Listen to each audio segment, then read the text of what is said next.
by John Griffin from Hartford Investment Management. John, thank you very much for joining us here at the Breaking Rates Show in New York.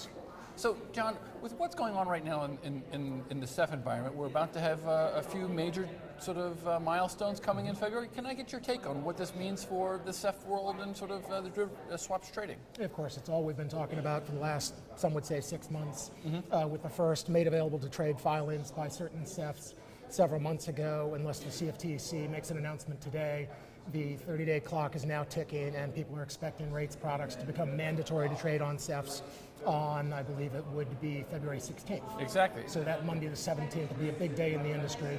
As we've all seen, there's been slow ramp up on some of the electronic platforms, and when it becomes mandatory, those who need to transact for either hedging or speculative purposes will have to be on one of multiple SEFs. I believe there are probably about 7 to 10 that people are seriously talking about, all of them trying to establish their footprint. Several are established electronic platforms, several are new entries to the market who spent the last several years developing their technology. So it's going to be very interesting to see where the dealer community flocks to provide liquidity, and where buy-side organizations like my employer then follow the liquidity onto. Yeah, I mean, for us that's really interesting, because right now people would call the actual volume on these SEFs meager. Trivial. Really small. Are we going to see a massive ramp up over the next 30 days, or are we going to see a slow sort of rise in the overall volume levels well past February into the summer, into the fall? I think what we'll see is probably similar to my organization, which is in the process of signing up with several SEFs, our day one priority partners.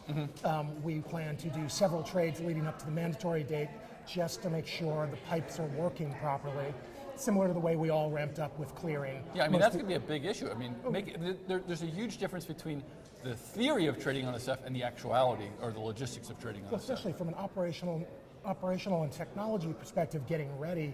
And then one of the big topics of conversation with our front office people from a traders or portfolio management perspective is, you've got a lot of guys who have done a lot of trades over the years by calling sales coverage. Exactly. Now they're going to have to, unless they exceed the block thresholds, go electronic. Many of them are used to trading treasuries on electronic platforms, but having to do it in the over-the-counter market, whether through an RFQ, solicited business model, or using the central limit order books that all the SEFs are offering. We've got a lot of training to do with our traders over the next month to get them comfortable with the new landscape. Is that going to disrupt operations for the buy side, or do you think there's going to be a hiccup? Or it's just sort of another day in the buy side, life of the buy side? It's been such a busy last year, specifically the last several years, in terms of the changing regulatory environment, that the traders are kind of getting used to. This is the new thing we have to do whether we want to or not, so let's just get on with it. John, you had mentioned sort of the CFTC. Today's the last day for them to sort of put the brakes on this a little bit.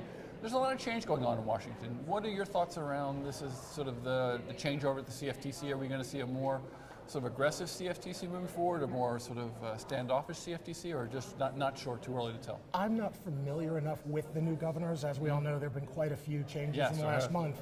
I think we're all kind of curious to see if they follow Gensler's lead and continue down the path that he's been pursuing for the last several years, or if there's a change. There's been a lot of disagreement amongst the governors over the last, let's say, 18 months, 2 years.